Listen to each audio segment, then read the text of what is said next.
will be helping with all of that. We had an amazing meeting the other night at the White House, and I'm confident that Sergio will do an outstanding job and make our country and all of his friends very proud. But I'm very proud of Sergio. I've known him for a long time, and he's a great guy. And most people love him. Some people don't like him so much. I'll be honest with you, Sergio. Some people, when they don't like Sergio, they don't like him. But when they like him more than anybody. But most of them really are the like category. And I just want to say that I think he's going to be an outstanding representative for the United States of America. And it's a big deal. Being the ambassador to India is a big deal. So, Sergio, congratulations. I know you're going to do a fantastic job. Thank you. Sergio.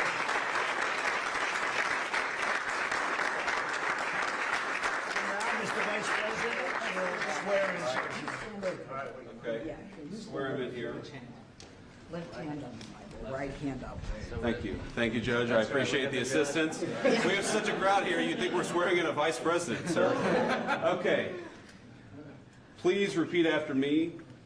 I, Sergio Gore, I, Sergio Gore, do solemnly swear do solemnly swear that I will support and defend the Constitution of the United States that I will support and defend the Constitution of the United States against all enemies, foreign and domestic, against all enemies, foreign and domestic, that I will bear true faith and allegiance to the same, that I will bear true faith and allegiance to the same, that I take this obligation freely that I take this obligation freely without any mental reservation without any mental reservation or purpose of evasion, or purpose of evasion, and that I will well and faithfully and that I will well and faithfully discharge the duties discharge the duties of the office on which I am about to enter. of the office of which I'm about to enter. So help you God. So help me God. Congratulations, Mr.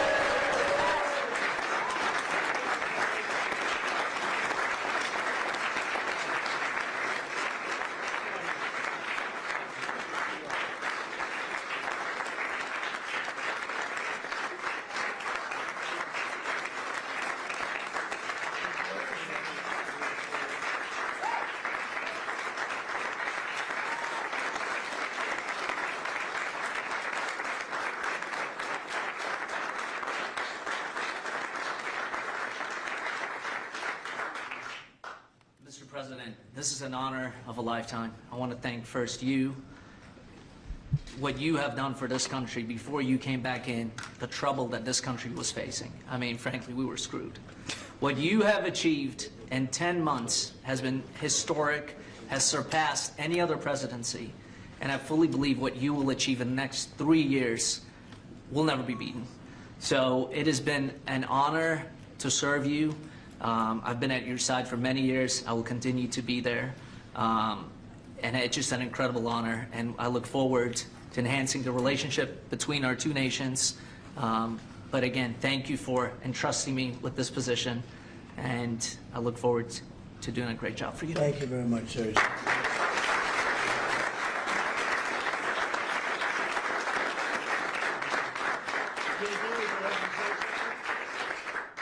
Sir, first of all, congratulations, Sergio. You're going to be a great ambassador, a great representative to the country of India, which the President and I both love. As a lot of you know, Sergio was a critical piece of what made the first 10 months such a great success. Obviously, the President's leadership is the most important thing, but you can't do a whole lot unless you've got good people around you. And Sergio did as much as anybody to ensure that the White House was staffed with the very best people, people who were loyal to the President, loyal to the country, and loyal to the agenda that we're trying to implement. So thank you all for being here. I think it's a great testament to you, Sergio, that you got multiple cabinet secretaries, Erica Kirk, the President of the United States. This crowd would not turn out for just anybody, but it turned out for Sergio Gore. You're going to do a hell of a job, man. Congratulations.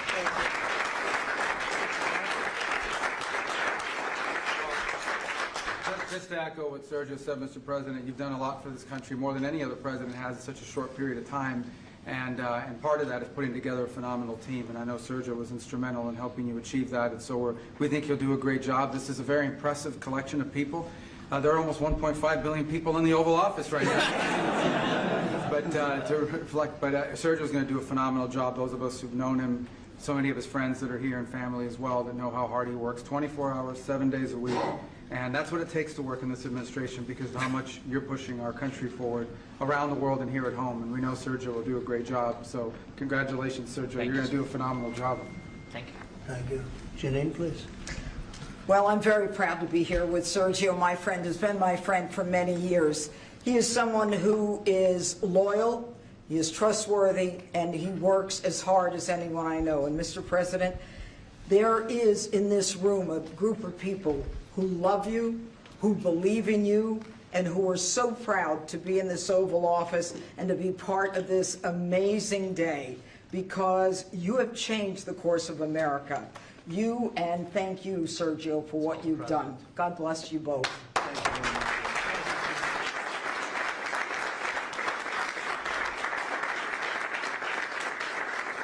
Well, he was also very good friends with a guy named Charlie. We just knew him as Charlie, and his wife, who he loves so much, is here with us. And maybe you know how close they were together. Maybe, Erica, you could say a couple of words, please. I'm honored to, sir. Charlie loved you. It's hard not to get emotional because I know that he would have been the first phone call when he found out that you were going to be taking this position. And the way that I was able to witness the two of you work together for years and to champion and support the president was absolutely humbling to witness. And I am so proud of you.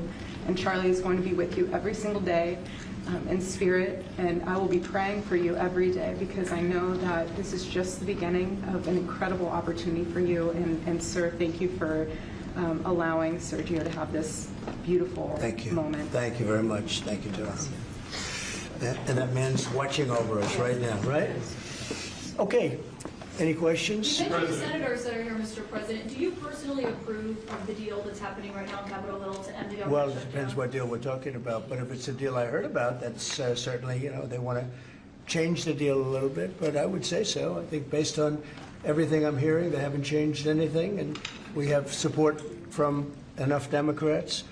And we're going to be opening up our country. It's too bad it was closed, but we'll be opening up our country very quickly. Mr. President, that deal does reverse the mass firings your administration put through during the shutdown. Did you sign off on that, and will you abide by that if this passes? Well, I will be. I'll abide by the deal. The deal is very good. We're not going to be giving $1.5 trillion to people that came in from jails and from, you know, the gangs and drug dealers and all of these others that they wanted to be given health care, which would have hurt our health care system.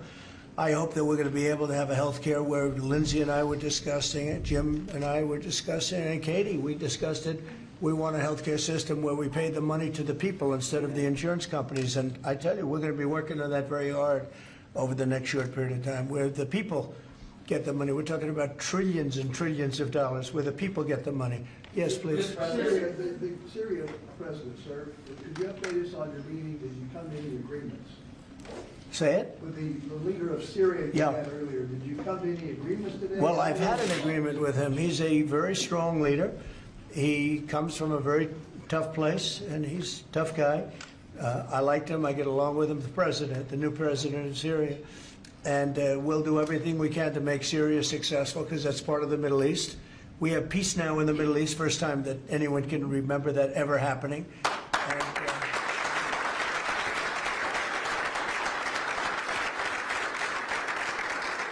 as you know, Syria is a very big part of the Middle East, very important part. If you look back at Syria for years, they had the doctors, the lawyers, they had so many of the great intellects. It's an amazing place with great people. And we want to see Syria be successful along with the rest of the Middle East. So I have confidence that he'll be able to do the job, absolutely. How close are you to a deal on a trade deal with India? Are you willing to consider lowering the current tariff rate?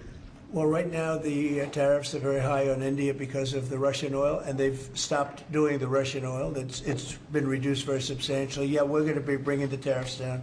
What kind of level are we talking about here? I mean, at some point we're going to be bringing them down. Without tariffs, this country would be in such trouble, as they were for many years. That's why we owe $38 trillion.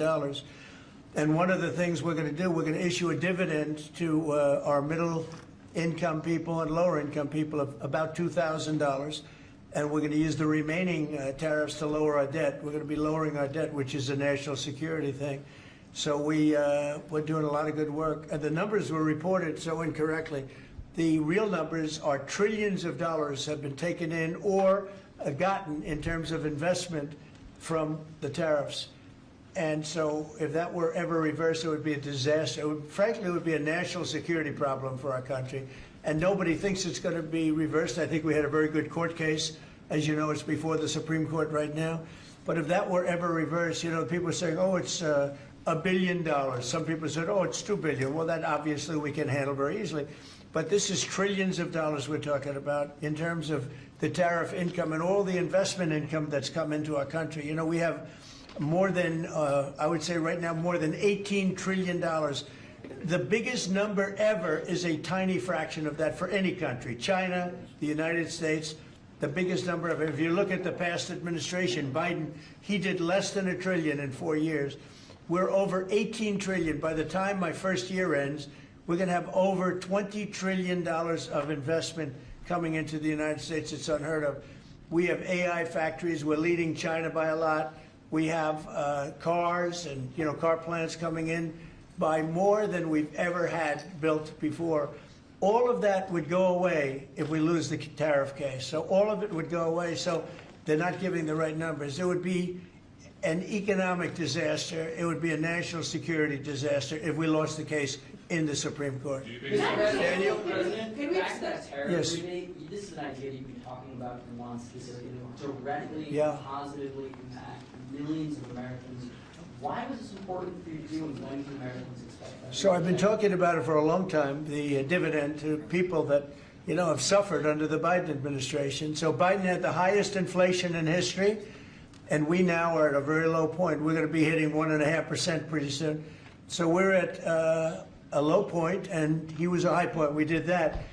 Food prices are way down. It's all coming down. And the biggest decrease, of course, is energy. And, as goes energy, goes everything else. Because when energy comes down, the oil, the electric, I think you're going to see $2 gasoline or something very close to that. In fact, we're already in the twos, but I think you're going to be seeing very soon $2 gasoline. That's like the equivalent of a massive tax cut. But in addition to that, the great big beautiful bill gives you a very, very big tax cut. And then you have no tax on tips, no tax on Social Security, and no tax on overtime for the middle income and for even, frankly, anybody. But you have no tax, and the no tax on tips has turned out to be a tremendous thing. But when you think no tax on tips, no tax on overtime, and no tax on Social Security for our seniors, it's the great big beautiful bill, which has been mischaracterized. But now people they don't want to talk about it because it's so good, the enemy, because it's so good for everybody. It's the greatest piece of legislation ever passed in the history of our country in terms of size. And hence they call it the big beautiful bill, or the one big beautiful. I call it the great big beautiful bill. It's an amazing bill for the middle class. It's an amazing bill for jobs. We've never passed anything like it. And in my first administration, so we had the greatest economy. Everything was good, but we're really outdoing it this time because we have investments coming in largely because of tariffs. And I think because of November 5th, the election result. But we have investments coming in like we've never had before. The deal Mr. President, on Syria. Please, behind you. Caitlin, behind you. Thank you, Caitlin.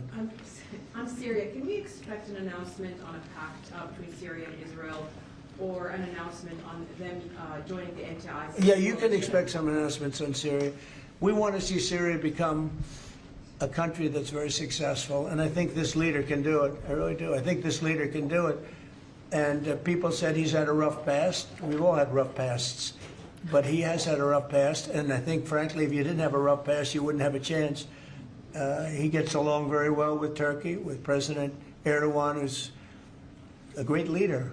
Erdogan's a great leader, and very much in favor of what's happening in Syria. We have to make Syria work. Syria is a big part of the Middle East, and I will tell you, I think it is working and really well. We're working also with Israel on, getting along with Syria, getting along with everybody, and that's working amazingly. As you know, Hamas has given us back numerous bodies. It sounds pretty gruesome, but it's something the parents want more than if their son had been living. Hard to believe. I've seen all of the parents, so many of the parents, and getting back the body of their son, their dead son, is as vital to them, as important to them, as if the boy was generally the boy. the boy was alive. And as you know, over the last 4 or 5 days, we've gotten a lot of the additional bodies that they said they were going to. They've worked very hard to do that. So we have peace in the Middle East. It's a great thing, and nobody's ever seen anything quite like it. After your meeting with the Syrian Trade talks president with today, Switzerland, Mr. you posted President. last week about your talks with Switzerland. We're reporting that you're near a deal that would lower their rates. With Switzerland? Yeah. We're working on a deal to get their tariffs a little bit lower because. 15% is what we're doing. No, I haven't said any number, but we're going to be working on something to help Switzerland along. We hit Switzerland very hard. We want Switzerland to remain successful, and we're a part of Switzerland in the sense that they've been a very good ally. Yeah, we're working on them and some others, and we're working on others to increase them a little bit too. How close is it to Switzerland? Switzerland? What, do you have something to do with Switzerland? He wants to buy a watch. He wants to buy a nice one. He wants to buy a nice Rolex, right? We'll give Rolex some publicity because Rolex they've been very nice, Now, look, it's a beautiful country. It's a small country, but economically very big. So we're working on something. After Caitlin? your meeting with the Syrian president earlier today, Marjorie Taylor Greene, who is a big ally of yours, said that she would rather see you focused on nonstop domestic policy meetings here at the White House instead of nonstop foreign policy meetings. What's your response to her saying that, and also saying that grocery prices are up and not down, as you said? Yeah, so I don't know what happened to Marjorie. She's a nice woman, but I don't know what happened. She's lost her way, I think. But I have to view the presidency as a worldwide situation, not locally. I mean, we could have a world that's on fire where wars come to our shores very easily if you had a bad president. We had a horrible president, and we ended up with Russia, Ukraine, and we ended up with other disasters, too. Don't forget, I put out 8 wars, 9 to come. I think I'll get the other one taken care of, but I put out 8 wars. And look at the damage that Russia, Ukraine has done to us as a country. I mean, we spent $350 billion. We're not spending any money anymore. Now they pay us through NATO. I got NATO to go from 2% to 5%. Well, that's very important. When you're president, you really sort of have to watch over the world because you're going to be dragged into it. Otherwise, you're going to be dragged into a world war. I think if I weren't president, first of all, that war would have never happened if I was president. And if I weren't president, that war could have led to World War III. It won't. It's not going to anymore. But when I first got in, I said, wow, this situation could lead to World War III. And I got NATO together. I got everybody together. But with all of that, I passed a great, big, beautiful bill, which is the biggest tax cuts in the history of our country. So when somebody like Marjorie Taylor Greene, who's now catering to the other side, I don't know what, I guess she's, got some kind of an act going, but I'm surprised at her. But when somebody like Marjorie goes over and starts making statements like that, it shows she doesn't know. I don't devote a lot of my time. Let me give you another example. China. China was going to hit us with rare earth. Now, everybody says, well, what does that mean? Magnets. If China refused to give magnets, because they have a monopoly on magnets, because they were allowed to happen over a 32-year period, there wouldn't be a car made in the entire world. There wouldn't be a radio. There wouldn't be a television. There wouldn't be internet. There wouldn't be anything because magnets are such a part. Now, nobody knows what magnets are, and not overly sophisticated, but to build a magnet system would take 2 years. So if I weren't able to say to China, look, if you're going to do that to us, we're going to charge you 158% tariff. It was 100% on top of 58%. And China called up immediately and said, we will make peace. And we made peace. We made a great deal. We made an unbelievable deal. China's paying tariffs to the United States, not the United States paying tariffs to China, which has always been the way it was. Nobody can believe these deals. But so when somebody makes a statement about he's devoting time to the world, well, the world is the United States, because if the world's in trouble or if the world is ripping us off, the world was ripping us off before I came here. Europe was getting massive tariffs. They were sending us 9-10 million cars a year. We were sending them none. They were not taking our agriculture. We were taking massive amounts of their. It was so unfair. Now we have a deal where $950 billion is coming into the United States because of me and because of tariffs. So if I don't do all these things, our country is doing very poorly. So, it's easy to say, oh, don't worry about the world. But the world is turning out to be our biggest customer. The world was on fire. And we could have been in that fire very easily if you didn't have a president that knew what he was doing. Can you guarantee to Americans that travel is going to go go back to normal once the government... The travel the is? travel, Oh, all yeah. the air It'll go travel better than is- normal. You know when- why? When the government reopens. Yeah, that sure. this will It'll be go much better than normal because we're buying the most sophisticated avionics and, technology for our control towers.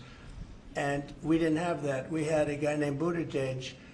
Edge, they say is the best way. Just say two edges, like off the edge of a cliff, which is where they were taking us, by the way. Edge was the Secretary of Transportation, and he spent billions of dollars trying to patch together our air traffic control system, which was a conglomeration of all different systems in all different cities. They had hundreds of companies working on it, and they were spending billions of dollars. And when they turned it on, it didn't work. It didn't even work a little bit. That's why you had a helicopter crashing into an airplane, that if we had a great system, bells and whistles would have started going off. So we are now in the process, we're in the final bids of getting the finest system anywhere in the world. I've analyzed it. Sean Duffy has been working really hard on it, doing a fantastic job, by the way. And over the next 2 or 3 weeks, we'll be handing out the finest air traffic control system anywhere in the world. All the towers will be equipped. They were going copper wire into glass wire into other types of wire. And if you knew anything, copper wire doesn't work with glass. Glass doesn't work with other substances. And they spent billions of dollars, and when they turned it on, nothing happened, okay? We're getting the most sophisticated, all brand new. Every control tower will have the same exact system. It'll be the most sophisticated system by far in the world. And what we've done is we've looked around other countries, and we've taken the absolute best systems in every different form, because there are different. You have lots of different companies like IBM and Raytheon and a lot of great companies. They're all bidding, and we're going to pick the best one, and it'll get built relatively quickly. And we are going to have the greatest air traffic control system anywhere in the world. Thank you very much, everybody. Thank you. Thank you.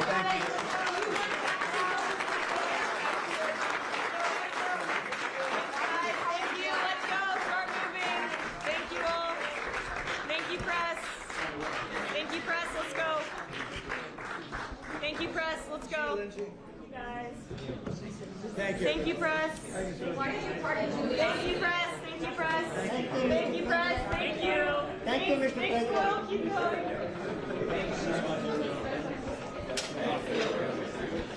Guys, thank you.